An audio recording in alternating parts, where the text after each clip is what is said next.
미국의 전기자동차 회사인 테슬라가 시가총액 1조 달러 고지에 올라섰습니다. 자동차 회사로선 처음입니다. 전기차의 미래가 그만큼 밝다는 거죠. 현대자동차도 수소차와 함께 전기차 투자에 속도를 내고 있는데요. 테슬라 시가총액 1조 달러의 원동력은 무엇인지, 앞으로 전기차 시장은 얼마나 커질지 알아봅니다. 이호근 대덕대학교 자동차학과 교수 나오셨습니다. 교수님 어서 오십시오. 네, 반갑습니다. 안녕하세요. 네. 이 테슬라 시가총액 1조 달러. 도대체 1조 달러가 얼마나 큰지 저 감이 잡히진 않지만 전 세계 기업 중 1조 달러 시가총액 넘은 게 5개밖에 안 되는데 네, 맞습니다. 이 테슬라가 1조 달러. 이 원동력, 도대체 테슬라 뭐가 있길래 1조 달러 시가총액이 이뤘을까요? 일단은 뭐 미래 가치를 보고 이렇게 주가가 올랐다 이런 게 이제 포인트고요. 올해 들어서 지속적으로 상승했거든요. 그 원동력은 결국 판매량의 급증에 있는데 예.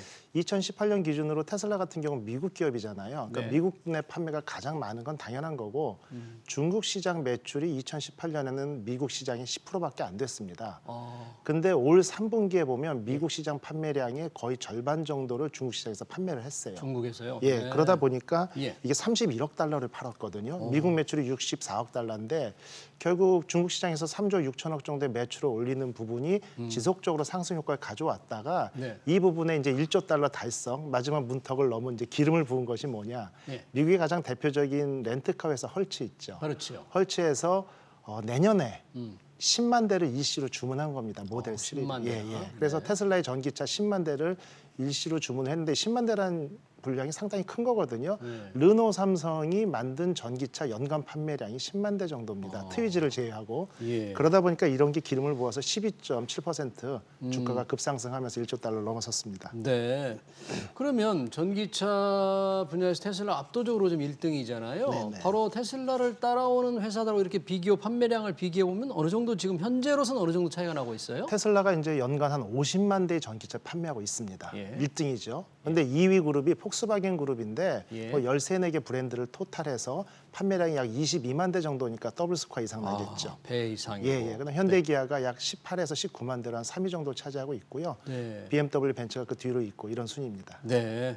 뭐 현대차도 지금 3, 4등 이렇게 하면서 3등 정도 하면서 네네. 열심히 지금 쫓아가고는 있는 거죠? 네, 맞습니다. 네, 이 사실은 테슬라 1조 달러 시총에는 이렇게 전기차를 많이 파는 그런데 가장 큰 힘이 되기도 했겠지만 네.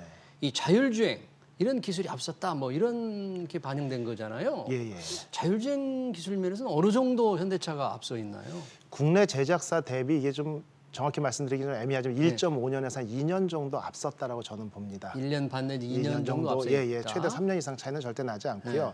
다만 이번에 이제 미국의 교통안전국이나 국토부에서도 테슬라에 대해서 어떤 안 좋은 얘기를 한 것처럼 네. 각종 사고 위험성에서 소프트웨어가 오류를 발생해서 사고 난 것들이 이미 몇 가지가 증명이 됐거든요. 아, 그래요? 예, 그리고 이제 테슬라를 이제 타신 분들 보시면 초창기 국내 판매된 테슬라도 예. 소프트웨어의 베타 버전이라고 아예 돼 있습니다. 예. 결국 완벽한 버전이 아닌 상황에서 제가 볼 때는 오토파일럿이라는 이름을 붙였다는 이 네이밍이 문제가 된다는 거죠. 소비자들은 오토파일럿. 완전 자율주행이 구현이 가능할 거라고 믿고 예. 조금 방심하면서 운전하는 것들이 결국 소비자들을 많은 위험에 빠뜨린 게 아닌가. 그러니까 오토파일럿이라는 이름에 걸맞지 않게 아직 그 그렇죠. 정도의 안전성이 확보되지는 않았다는 않았다. 거죠. 예, 이렇게 맞습니다. 판단할 수 있는 예, 거예요? 예, 그렇죠. 그래서 저 같은 경우도 실제 뭐 주행 테스트를 제가 직접 해봤고 했는데 어떠세요? 해보니까. 상당히 좀 제가 볼 때는 기술의 완성도에 비해서 참 과감한 마케팅으로 배짱 좋게 차를 내놓은 거 아닌가 이런 생각이 들 정도로요. 몇몇 구간에서는 안전도에 상당히 좀 문제가 있는 구간들이 발견되고 있습니다. 이 테슬라 애호가들한테는 조금 반발을 살 수도 있을 것 같은데요. 기술에 대해서는. 그래도 뭐 국내에서도 지금 테슬라가 많이 팔리고 중국에서도 많이 팔리고 미국에서도 많이 팔리고. 네. 그런데 제가 기존의 자동차 회사들 있잖아요. 네네. 이런 데들 자동차 기술 오랫동안 기술을 쌓아왔고 워낙 잘 만들기 때문에 전기차 만드는데 치중하면 테슬라를 금방 따라잡을 것 같은데 그렇게 전망은 안 하세요? 실제 저는 그렇게 보고 있습니다만 초창기에 이제 전기차를 일반 자동차 메이커들이 내놨을 때 보면 일충전 주행 거리를 130에서 160km 정도 시내 도로 주행 위주로 내놨었거든요. 그리고 실제 충전 인프라가 충분하면 200km 미만의 주행거리가 충분히 커버가 되는데 네. 고객들은 롱레인지를 원하겠죠. 아. 그런 빈틈을 테슬라가 파고들어서 네. 물론 자동차 메이커도 배터리 많이 싣고 무겁게 만들면 롱레인지가 가능하지만 효율성 면에서 떨어진다는 자동차의 전문가 입장에서 아주 작은 레인지를 내는 것뿐이거든요. 예. 근데 그런 빈틈을 공략한 게 테슬라의 현대 포지션이 아닌가 이렇게 보고 있습니다. 네, 뭐 테슬라도 앞서 가져온 현대자동차가 전기차에 투자를 늘리고 있는데 얼마 전에 그 정의선 지금 회장이 인도네시아에 가서 네네. 전기차 공장을 세우기로 했지 않습니까? 네네네. 인도네시아의 동남아 하면 일본 차가 거의 시장을 장악하고 있는 것으로 아는데 네. 현대차 미래 그게 괜찮습니까? 거기서 어떤 승산이? 일단은 1970년대부터 일본 자동차 회사들이 현지 공장에 진입을 했죠. 네. 그래서 전 인도네시아 공장이 90% 이상을 장악하고 있거든요. 근데 인도네시아는 네. 각종 자동차, 특히 전기차 관련 어떤 원 소재 면에서 상당히 좀 수급이 용이하고요. 그다음에 전기차 개발이나 판매나 이런 쪽 인프라가 상당히 큽니다. 동남아시아에서 가장 큰 시장이고요. 예. 중요한 것은 인도네시아를 거점으로 해서 베트남, 말레이시아 이런 태국 같은 지역에 수출을 하게 되면 예. 현재 우리나라에서 만든 자동차 수출하면요 관세가 30에서 80%가 붙거든요. 근데 동남아시아 그 자유무역 협정 때문에 아, 그 인도네시아에서 만든 차는 관세가 면제됩니다. 그래서 공장을 거기다 그렇죠. 세우는군요. 만들 수밖에 없는 상황이고 오. 각종 규제나 인프라, 예. 뭐 원료 수급도 중요하지만 그런 어떤 자유무역 협정 때문에 인도네시아 공장을 설립할 수밖에 없는 게 현 상황입니다. 네. 그리고 동남아시아 그 자체가 뭐 워낙 또 시장도 굉장히 크지 않습니까? 크지요. 우리가 뭐 미국 시장은 당연히 뭐 자동차 산업의 메카라고 보고 그다음에 중국 시장이 크고 그다음에 인도 시장인데 그 다음으로 보는 것들이 우리가 동남아 시장입니다. 그래서 동남아를 각 나라로 떨어뜨리지 않고 조금 전에 말씀드린 여러 나라 합친다고 하면 예. 그 시장 규모가 러시아나 남미에 버금갈 정도로 상당히 크기 때문에 또 중요한 포인트는요. 예. 다른 지역들은 이미 자동차 메이커가 있지요. 중국 아, 같은 경우는 자국의 메이커가, 자국 메이커가 회사가 있다. 낮은 가격 경쟁력 이런 부분들이 있거든요. 예. 근데 동남아시아의 로컬 기업 중에는 예. 현재 우리나라나 일본이나 뭐 유럽의 자동차를 대응할 만한 이런 기술력이 부족하기 때문에 시장이 훨씬 크다고 볼 수 있는 거죠. 네, 그렇군요. 이제 또 생활 수준도 올라가면서 자동차 수요가 늘 거니까. 자, 이 테슬라로 다시 돌아오는데 이번에 전기차의 가장 중요한 비용이 가장 비싼 배터리 이제 얘기로 네, 한번 네. 돌아가 보고 싶은데요. 이 테슬라가 이 모델 Y 제품에 네. 중국에서 만든 LFP 배터리를 적용한다. 국내는 이 NCM 배터리를 생산하고 네네. 있다는데 네. 이게 어떤 의미가 있는 건지 혹시 네. LFP와 NCM 배터리를 조금 비교해 가시면서 좀 설명 좀 부탁합니다. 보통 리튬이온 배터리라고 많이 표현하지 않습니까? 그 리튬이온 배터리는 양극재, 음극재, 분리막 이렇게 세 가지 재료로 구성이 되는데 예. 그중에 양극재를 만드는데 니켈, 코발트, 망간을 보통 60, 20%로 예. 혼합해서 만들 경우에 방금 말씀하신 것처럼 NCM 계열, 3원계 계열의 배터리다 이렇게 표현을 하고요. 예. 이 양극재를 리튬 인산철을 사용할 경우에 LFP라고 얘기를 합니다.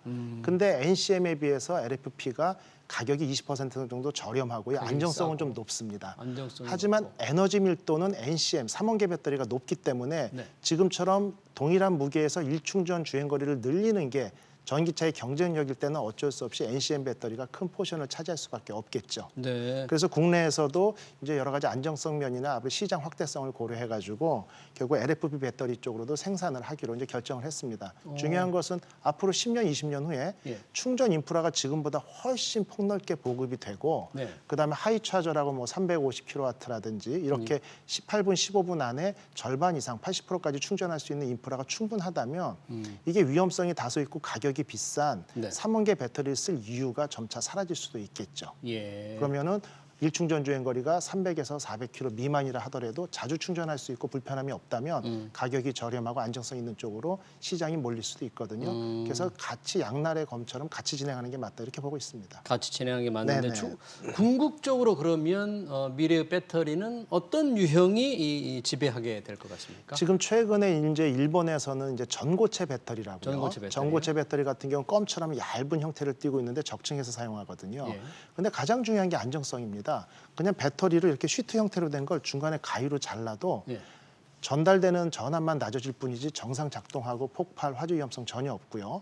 그다음에 지금과 동일한 주행 거리를 가기 위해서 배터리의 사이즈나 무게가 절반으로 줄어들어도 되거든요. 네. 그렇게 될 경우에는 실제 카트리지 타입으로 트렁크에서 뺐다 넣었다 할 수도 있고 네. 결국 일본에서는 2025년에 상용화하겠다. 그리고 2025년. 15년에 상용화를 해서 27년부터 양산 체제에 들어가겠다고 이미 발표를 했고요. 그래요. 초반에는 가격이 워낙 높고 생산량이 적기 때문에 하이브리드에 먼저 적용하겠다 이런 얘기를 했어요. 네. 우리나라 같은 경우는 2027년부터 이게 양산이 상용화가 가능하고 30년을 양산 목표로 두고 있습니다. 그래서 10년 내에는 지금의 기술 수준이 지속적으로 유지가 되고 가격에 대한 어떤 저항이 없다라고 하면 전고체 배터리가 어느 정도 시간이 지나선 상황에서는 전기차 배터리에 어떤 대체되는 항목으로 나오지 않을까 이렇게 전망하고 네. 있습니다. 그러니까 미래 배터리를 장악하는 전고체에서는 배터리에서는 일본이 조금 우리보다 앞서고 앞서가고 있습니다. 있는 게 현실이군요. 2년에서 3년 정도 특히 뭐 관련 전고체 배터리 결국 소재 분야의 특허나 이런 부분들을 너무도 이제 높은 레벨을 가지고 있다는 것이 늘 이제 전문가 입장에서 보면은 좀 네. 질투도 나고 좀 안타깝고 한 부분인데요. 그런 부분에 대해서 상당히 많이 진척이 돼 있습니다. 네, 그렇군요. 요즘 관심이 많은 쌍용 자동차 문제로 잠깐 넘어가 보겠습니다. 에디슨 모터스 일반 독자들에게는 조금 일반 시청자들한테는 약간 낯이 익지 않은 회사인데 에디슨 모터스가 네네. 쌍용차 우선 협상 대상자로 선정됐잖아요. 예. 전기차 회사로 바꾸겠다는데 쌍용차를 이게 금세 가능한 어떤 경쟁 있는 전기차 회사로 바꿀 수 있는 그런 능력이 좀 있는 회사입니까? 실제 이제 그 에디슨 모터스 같은 경우는 이제 전기 버스를 갖다 부품 조립을 통해서 국내에서 생산하던 회사인데요. 이제 가장 큰 문제는 이제 전기 버스의 시장성과 미래 유지 가능성 전망이거든요. 예. 뭐냐면은 그 배터리 무게가 버스에 한번 일반적인 시내 버스 용량을 커버할 정도로 장착을 하려면 지금 한 2톤 정도가 들어가야 되고요.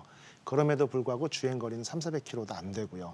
그러다 보니까 우리가 이제 늘 오늘 주제하고는 좀 벗어나지만 예. 전기차하고 수소 전기차를 비교하면서 장거리 헤비한 예. 운송 수단은 수소차가 수소차로. 미래다. 예. 결국 단거리의 작고 소형 승용은 전기차다. 이렇게 대변하고 있거든요. 예. 물론 버스를 조립한 기술이 승용차에 적용될 수는 있습니다만 중요한 것은 전용 플랫폼입니다. 지금의 쌍용에서 내놓은 전기차 같은 경우는 엔진 자리에 모터가 들어가고 연료통 자리에 배터리가 들어가고 결국 내연기관 베이스의 플랫폼에 전기차를 모디파이 했을 경우에는 예. 이게 2~3년 전에 구 모델이라는 인식이 있거든요. 전용 플랫폼을 통하면 설계 비용이 세이브되면서 다양한 차종을 단시간 내에 만들 수 있다.